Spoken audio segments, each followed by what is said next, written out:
Hace tiempo me encontré en TikTok con este video que es básicamente la respuesta de un mexicano hacia un español sobre el tema de la conquista. Vamos a verlo. Es decir, si las provincias americanas eran territorio español, lo que había ahí era español. Eso para empezar. La verdad es que no me sorprende porque pues es lo que les enseñan de aquel lado del mar como historia. Bueno, no sabía yo que tú hubieras ido a España precisamente a estudiar historia, porque para poder afirmar eso, tuviste que haber ido a estudiar allá. Además, en los comentarios de tus videos hay algunos españoles que dicen que no están de acuerdo con lo que dice este sujeto. Entonces, no todos los españoles piensan igual. Además, criticas la educación en España como si la educación en México fuera de calidad y fuera primermundista, cosa que no es. Para empezar, mi hermano dice la corona, como si el poder divino tuviera la facultad de decidir quién gobierna sobre sus semejantes. La corona, qué orgullo se sienten de su corona. Sí, claro, seguramente este español se siente tan orgulloso de su corona, así como muchos mexicanos se sienten orgullosos del imperio mexica, a pesar de que dicho imperio nunca haya podido unificar todo lo que actualmente es México, su territorio nacional, vaya. Y de hecho es curioso que hable sobre poderes divinos, aun cuando Tlacaelel quemó códices y libros antiguos para hacer creer a su pueblo que ellos habían sido elegidos por los dioses para conquistar el mundo. De hecho, es algo muy común en todas las culturas y civilizaciones antiguas. Y de hecho, los mexicas no fueron la única civilización en Mesoamérica que se atribuía poderes divinos. En la civilización maya hubo un pequeño reino en donde los reyes también dijeron: nosotros fuimos escogidos por los dioses para gobernar, esto con la finalidad de atraer más súbditos. En Japón, todavía hasta entrados el siglo XX, pensaban que su emperador tenía poderes divinos, y míralos, son primermundistas hoy en día. Actualmente ya nadie piensa que los reyes son escogidos por Que sí los dioses. sacrificaban, pero pues ustedes trajeron por ahí a la Inquisición, que pues yo creo que abracitos no daba. A ver, primero, la Santa Inquisición tenía prohibido juzgar a los indígenas. La Inquisición era más para los O españoles. trajeron a matones como Pedro de Alvarado y su matanza en el Templo Mayor. Sí, los españoles trajeron matones para colonizar, eso no se les niega. A ver, incluso hubo algunos españoles como Nuño Beltrán de Guzmán, quien sería el fundador de Guadalajara, una de las ciudades más importantes de México hoy en día, pero pues adivina qué, él fue juzgado y encarcelado por su maltrato a los indígenas. De hecho, a él se le atribuye la muerte del último emperador de los purépechas. También se le atribuye que atacaba poblados que eran pacíficos para después venderlos como esclavos. Entonces, algunos españoles se dieron cuenta de esto, lo denunciaron, lo hacen prisionero, lo llevan a España y murió de viejo en una cárcel de España. Y Nuño Beltrán de Guzmán seguramente que no fue el único conquistador español que fue juzgado por sus crímenes. Seguramente debe de haber más. Ahora bien, tampoco hablas de aquellos españoles que lucharon también por los derechos de los indígenas y se ganaron el cariño de muchos de ellos. Me parece, no estoy seguro de que tú eres abogado y además estudias historia, te gusta estudiar historia, pues deberías de conocer o tener más o menos una remota idea de quién fue Francisco de Porque Vitoria. ustedes tenían algo que se llamaba sistema de castas. Además de que sí tenían esclavos indígenas, tenían esclavos. A ver, lo de los esclavos tal vez no te lo puedo negar, y no voy a negar que tal vez ser español o tener la piel un poco más blanca te daba ciertos privilegios, pero por las descripciones que tú nos estás dando pareciera que hablas de un apartheid como ocurrió en Sudáfrica. ¿Por qué no hablas de aquellos indígenas que pudieron tener cierto grado de estudios? ¿Por qué no hablas de aquellos indígenas a los que se les permitió conservar sus títulos nobiliarios? ¿Por qué no hablas de que en el Imperio Mexica existía no un sistema de castas como tal, pero algo muy parecido, ya que por ejemplo a un noble de dicho imperio no se le podía permitir casarse o juntarse con alguien de la plebe, y que los matrimonios estaban pactados para que alguien quedara con alguien de su mismo estatus socioeconómico. Incluso había vestimentas específicas para poder identificar más fácilmente a qué grupo se pertenecía, ya que, por ejemplo, había ropa que estaba única y exclusivamente para los nobles indígenas, otra que estaba única y exclusivamente para los plebeyos, en fin. Ahora, mi queridísimo, estimado amigo, supongamos que yo soy un español de la época y me quiero casar con una nativa, una indígena, pues. Como por qué chingados yo, siendo español, me voy a casar con alguien que en teoría es inferior a mí. Y no solamente eso, sino que además si tengo hijos con ella, pues mi descendencia también va a ser ciudadano de segunda. O sea, no tiene lógica. ¿Sabes por qué te molesta, güey, que yo o que cualquier persona hable y reaccione acerca de las atrocidades que cometieron? A ver, en primera, no molesta tanto, creo yo, que se hable de las atrocidades. Más bien lo que molesta es que poco o nada se reconozca los avances que se tuvieron en el virreinato de la Nueva España. Pareciera que todas aquellas atrocidades tienen la capacidad de borrar a los logros que se tuvieron, cosa que no debería de ser así. Las atrocidades que cometieron tus antepasados en este continente, güey, porque fueron ciertas.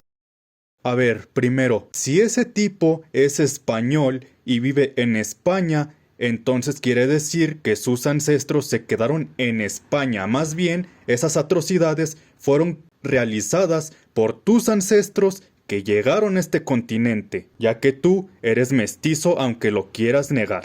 Y es que si de atrocidades hablamos, los indígenas tampoco se quedaban muy atrás que digamos. Está, por ejemplo, el caso de Juan Calero, quien era un español que, iniciada la guerra del Mixtón, él trató de ser como un intermediario entre españoles e indígenas para poder llegar a una paz, cosa que a los indígenas pues no les pareció mucho que digamos. No te alegras de que los ingleses no los conquistaron. Las personas mediocres como tú siempre buscan malos ejemplos que los justifiquen.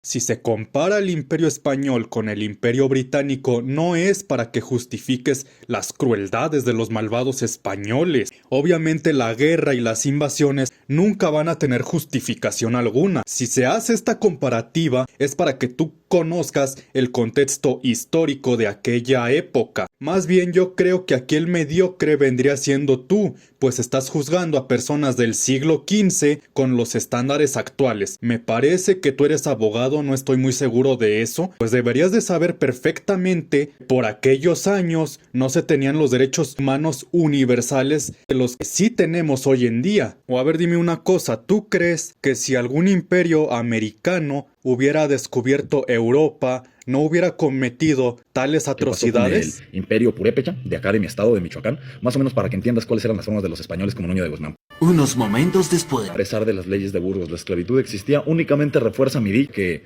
estaban plasmadas en papel pues no se aplicaban. Es curioso que digas que aquellas leyes que protegían a los indios no se aplicaban, pero en ese mismo video menciones a Nuño Beltrán de Guzmán, quien precisamente fue encarcelado y murió en España por maltratar a los nativos. Pero bueno. Las alianzas de los pueblos indígenas con los españoles no fueron voluntarias, sino que fueron obligadas. Unos momentos después. El norte que tenían los españoles era con los tlaxcaltecas. Esa alianza se dio después de una guerra. Unos momentos después. Tanto era el repudio que sentían los tlaxcaltecas por los españoles que varias veces intentaron abandonarlos.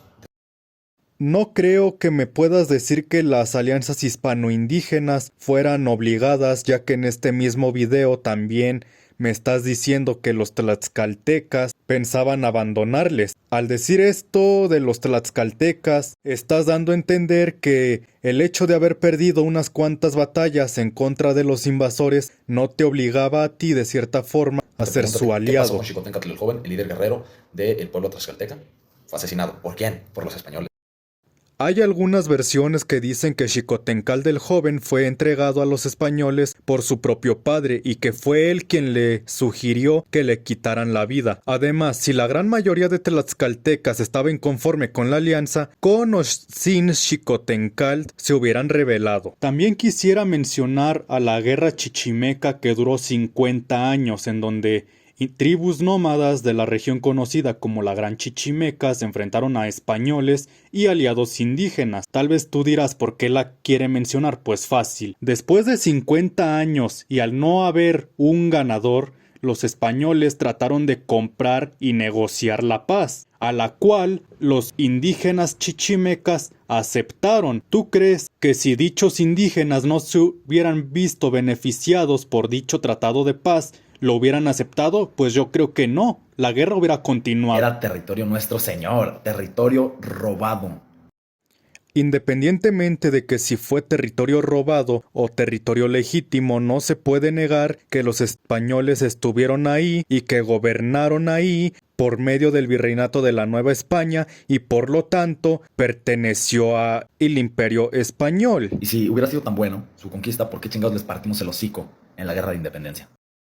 Los españoles estuvieron gobernando en la Nueva España por más de 300 años. Investigando en un libro que tenía por ahí escondido, me encontré que en esos 300 años hubo aproximadamente 30 o 29 rebeliones. La verdad, fueron muy pocas para todo el tiempo que estuvieron gobernando. Si los indígenas hubieran estado inconformes con los españoles, los hubieran echado a patadas a la primera, ya que la población indígena y la población mestiza de aquel entonces eran mayoría, mientras que los españoles, conquistadores, asesinos, fueron siempre una minoría. Y es curioso que menciones a la guerra de independencia, cuando en dicha guerra la mayoría de los líderes del movimiento o eran mestizos o eran españoles criollos. Otra cosa que me llama la atención es que dices, nosotros les partimos la madre. O sea, tú ni siquiera peleaste ninguna de esas batallas. Además, podría decirse que el conflicto estuvo parejo en muchos aspectos, puesto que tardaron 11 años para poder expulsar a los realistas. Incluso, como los insurgentes no la tenían tan fácil, se podría dividir la guerra de independencia en 3 etapas. Y es que así como hubo españoles en el bando insurgente, pues déjame decirte que también hubo indígenas en el bando realista que apoyaba a los españoles. ¿Por qué no dices eso? Incluso tras la independencia, la situación de muchos indígenas no mejoró, sino que continuó siendo igual o incluso hasta peor. Solo hay que ver el genocidio al que fueron sometidos los yaquis durante el porfiriato de la colonia española en América. A usted es a quien le hace falta mucho leer. Más bien yo diría que es al revés. Si tú sientes vergüenza del Imperio Español y de sus logros, quien está mal eres tú, quien debería de leer más historia eres tú, ya que la cultura del México que conocemos hoy en día tiene mucha influencia de España. Entonces, avergonzarte del Imperio Español o avergonzarte del Imperio Mexica u otras civilizaciones nativas es como si estuvieras tratando de negar a tu padre o a tu madre, ya que por tus venas corre sangre de conquistado y de conquistador. Viva México, y que viva México libre. Pues ¿libre de quién? ¿Acaso no ves que muchas empresas transnacionales quitan más oro en un año del que te quitaron los españoles en 300 años? En fin, hasta aquí le voy a dejar para no hacer más largo y aburrido este video.